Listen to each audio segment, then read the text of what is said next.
नमस्कार दोस्तों, स्वागत है आप सबका अल्ट्रा हील होम्योपैथी में।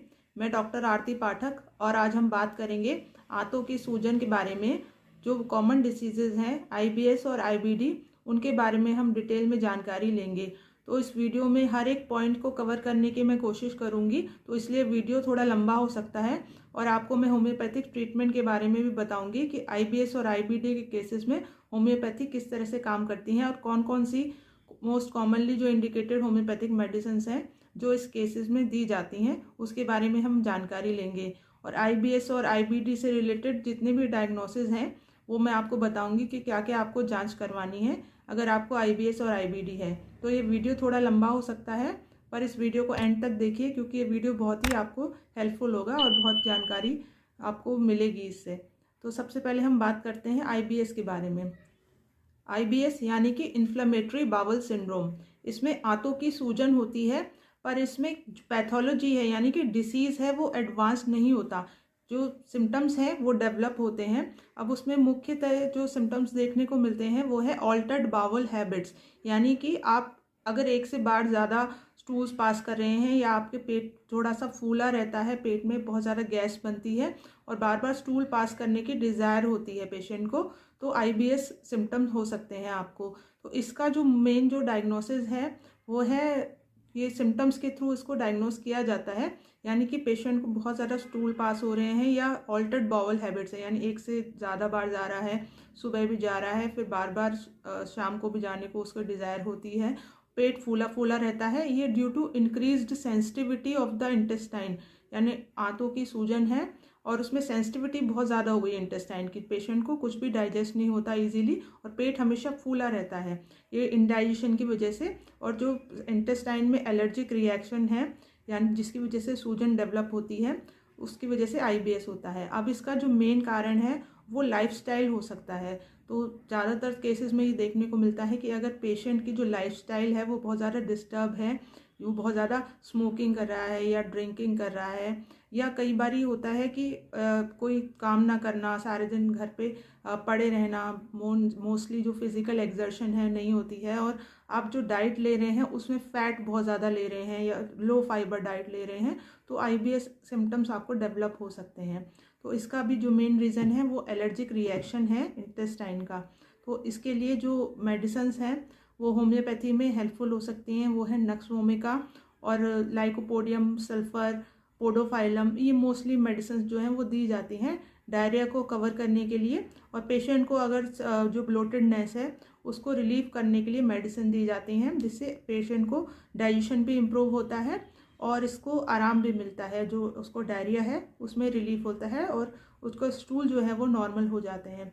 तो अगर पेशेंट को अपचन है या पेट फूला फूला रहता है और बहुत ज़्यादा पेट में गैस बनती है और जो उसकी जो स्टूल पास करने की टेंडेंसी है वो बहुत ज़्यादा हो गई है, बहुत बार बार जाता है पेशेंट, उसको डिज़ायर होती है, तो उसको आईबीएस के सिम्टम हो सकते हैं।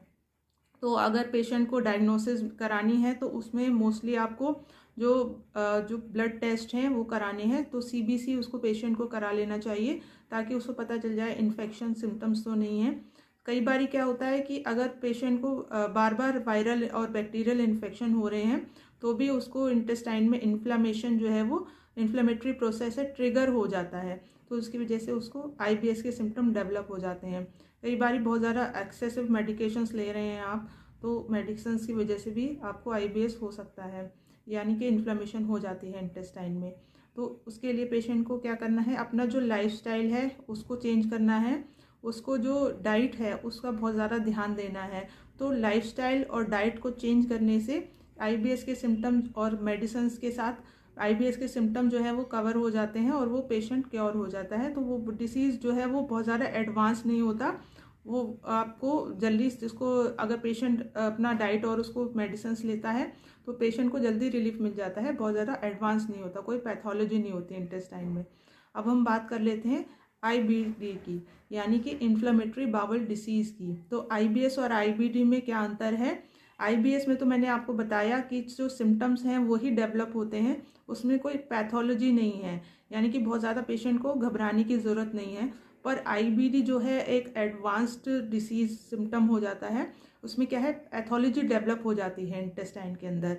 अब उसमें होता क्या है कि इंटेस्टाइन में अल्सर फॉर्म हो जाते हैं। आंतों की सूजन होने के बाद इंटेस्टाइन में अल्सर डेवलप हो जाते हैं और कई बार पूरा जो है इंटेस्टाइन कवर हो जाता है।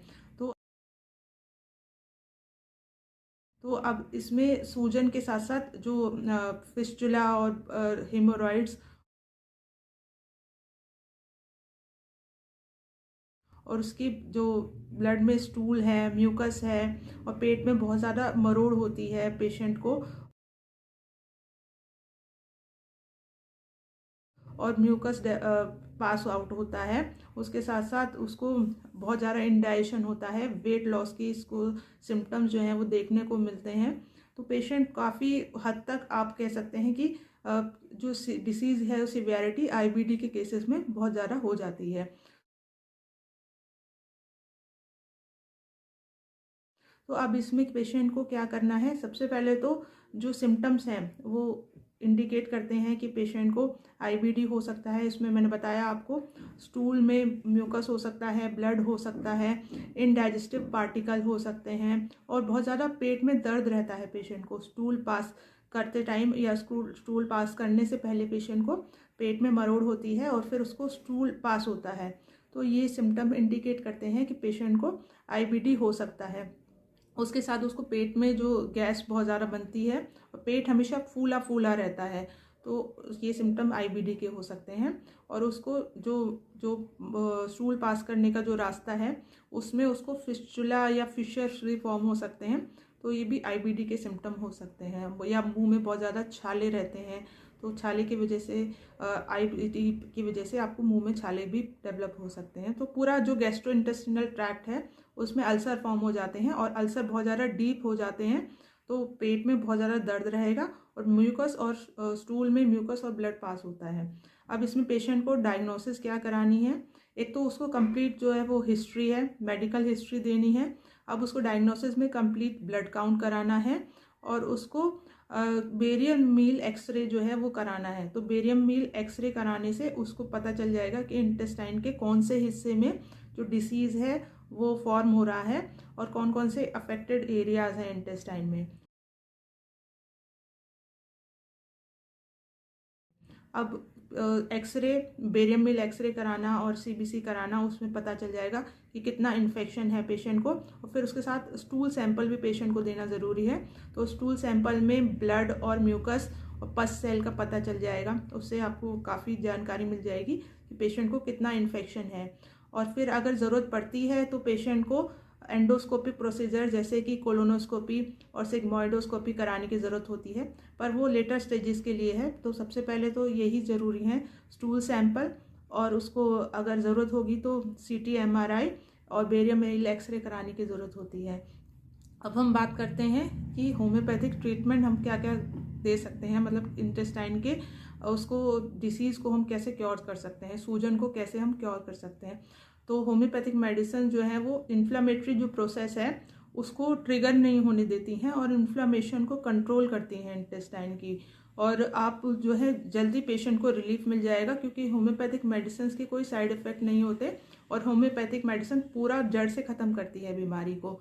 अब कई बार पेशेंट सोचते हैं कि जो होम्योपैथिक दवाइयाँ हैं वो बहुत टाइम लेती हैं, ठीक नहीं होता है जल्दी से पेशेंट, बहुत ज़्यादा टाइम टेकिंग प्रोसेस होता है, पर ऐसा नहीं है। अगर होम्योपैथिक मेडिसिन्स अपने जो प्रिंसिपल्स को फॉलो करके दी जाती हैं, जैसे पेशेंट की पूरी मेडिकल हिस्ट्री लेके उसके जो डिसीज सिम्टम्स हैं उनको लेके अगर मेडिसिन दी जाती है, तो पेशेंट को जो इंडिकेटेड मेडिसिन होती है वो ना केवल उसके इन्फ्लामेशन को कंट्रोल करती है बल्कि ओवरऑल जो पेशेंट को क्योर करती है, यानी जड़ से ख़त्म करती है बीमारी को। तो अगर एलोपैथिक उसकी ट्रीटमेंट की बात करें तो उसमें स्टेरॉइड्स दी जाते हैं पेशेंट को, एंटी इन्फ्लामेटरी मेडिसिन दी जाती हैं, जिससे पेशेंट को कुछ टाइम के लिए तो ज़रूर आराम मिल सकता है, पर पेशेंट के जो डिसीज़ है वो जो ट्रिगर अप होता रहता है और उसको क्योर जो है वो कम्प्लीटली नहीं हो पाता और जो कॉम्प्लिकेशन है वो बहुत ज़्यादा बढ़ जाते हैं, क्योंकि जो इम्यूनिटी को अगर आप सप्रेस कर देंगे तो उससे जो डिसीज़ जो है वो एडवांस होने की आपको बहुत ज़्यादा खतरा रहता है। तो होम्योपैथी डेफिनेटली एक बेटर ऑप्शन है ट्रीटमेंट के लिए। तो अब हम बात करते हैं कौन कौन सी होम्योपैथिक मेडिसिन जो आईबीडी के केसेस में दी जाती हैं। तो सबसे पहले तो जो मोस्ट कॉमनली इंडिकेटेड मेडिसिन मैंने आपको बताई हैं, नक्स वोमिका है, लाइकोपोडियम है, सल्फर है, बैप्टीशिया है, एलोज है। तो बहुत सारी होम्योपैथिक मेडिसिन जो है वो आपको जो दी जा सकती हैं, जो सिम्टम्स के हिसाब से दी जाती हैं दवाइयाँ। तो इसीलिए आपको ज़रूरी है कि अपने होम्योपैथिक डॉक्टर को आप कंसल्ट करें, अपना जो केस है वो पूरा डिटेल दें और उसके सिम्टम्स जो हैं और हिस्ट्री देख के पेशेंट को मेडिसिन जो दी जाती है वो ओवरऑल पेशेंट को कवर करती है और क्योर करती है। तो आप कई बार क्या होता है, पेशेंट अपने आप से मेडिसिन लेना शुरू कर देते हैं।